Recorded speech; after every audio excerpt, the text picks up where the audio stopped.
rushing and back-to-back his best pass efficiency rated games of the season. Any questions for Gerry? Gerry, what do you have to do to make sure that what happened at Louisville after you played Florida doesn't happen at Tulane after the way you played against Cincinnati? I'm gonna say, just start off with today, taking it one day at a time, putting that game in the past and not let it linger around and affect us mentally. I know we fell short, but just understanding the opportunity that we have up next. I think as long as we're taking it one day at a time and focusing on those 1 days and how it's gonna affect Saturday, I think that's all we can do. You talked so much about mentality after the game on Saturday. These last two games, you haven't thrown an interception, a lot more efficient, as Brian just said. Did you have a mindset change between Louisville to East Carolina? I did, just really reflecting on the previous game before that in my play, just understanding that I got to be smarter with my decision making, and just really just focusing on that one play at a time. As long as I'm focusing on that one play at a time and not worrying about what can happen, was it the next play, the previous play before, just focusing on that one play at a time. And I mean, it's been helping me, taking a deep breath and focusing on it being right there in that moment. And how important was getting Xavier and Jimmy back, and and Joffrey back here and there? How important was that adding into that? Oh, it was very, very important. Tough losses at the time, being when it was an issue, but just getting those guys back, getting their confidence back, our bond and confidence in each other growing, and just the connecting coming back together. I think it's been good. We've been really working towards it in practice, and it's finally showing in the game, and we look forward to taking those next steps. Gerry, Coach Scott was talking about the fourth down play at Cincinnati, and so kind of a tricky read, but he said you would probably say if you could do it over again, you'd run it. Yep. He said you got up in front of the team and took accountability for that. What made you want to do that to kind of talk to the guys and take the blame for something like that? Just after the play happened, seeing it on that big screen, I knew I should have ran it. Was a low RPO tag. I made the decision too fast. I should have made my mind up. Just knowing the situation, just do it. Just make the play myself.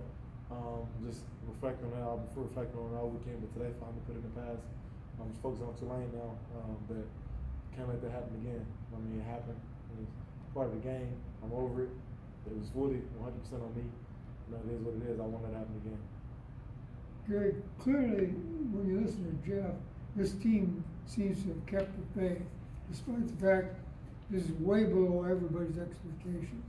What is it that keeps this team from falling apart, given it the way things have gone? I would say honestly, everybody's desire to change it. Everybody desire to want to win. Everybody desire that we gotta flip it. Like there's no other way. And just that mentality each and every day, because we watch the film, we practice, we see the glimpses, we see how close you are, and like Coach Scott always says, we're not that far off. And I think everybody actually understands that. So now it's like every time you watch a game, you watch the film, you're like, okay, we fell short. Yeah, it hurt it, but what else can we do? What else can I do? And everybody just focusing on themselves, and I think it's all coming together. And I think that breakthrough will come. We just got to keep attacking it one day at a time. Tulane's defense has been much improved from last year, this year. Just what have you seen out of the Green Wave as you start your film study? I see a group of guys that love the game. I see a group of guys that play really, really hard.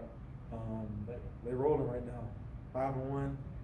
Exciting season for those guys, but we're also excited for the opportunity to get to play those guys. I know Coach Scott, Coach Tricker, all the offensive staff will have a good game plan for them. Excited to get out there and compete with those guys.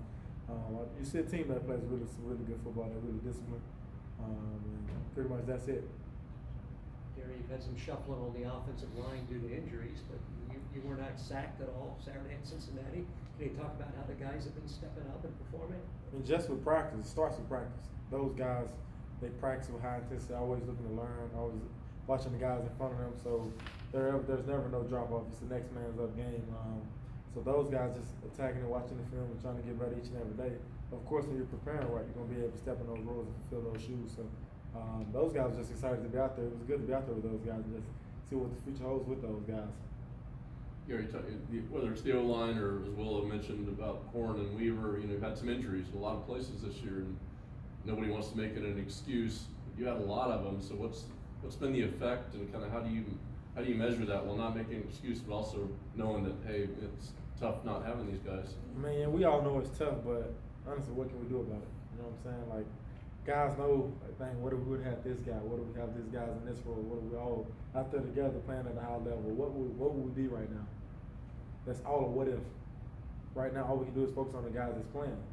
And that's all we can focus on. That's the only focus we're on. Finding ways for each guy that's on the field to do their job at the highest level possible. And from there, I mean, yeah, we're missing a couple guys, but guys are stepping up playing ball. That's all you can ask for. Good things tend to happen when Jimmy Horn has the ball. How do you get him more touches? Basically with offensive schemes and the game plan, it's all based on what the defense does. It's hard trying to find ways to get guys touches when a team has a certain scheme that really does not allow for you to get him the ball that way, just because they have so many rep players floating inside that might have help over the top. Is finding ways to isolate them. Sometimes that becomes harder based off the scheme. And so it's kind of figuring out ways that it takes a lot. You have to really look into it, just seeing the ways the other teams kind of did similar things with their players, and some teams just they don't really give you those opportunities. And that's what they stand on as a defense, and they're like, yeah, you're not going to be able to do this, you want to beat us doing this. So you just have to find ways to execute your game plan and put plays in to make sure your best players are making plays. Thank you.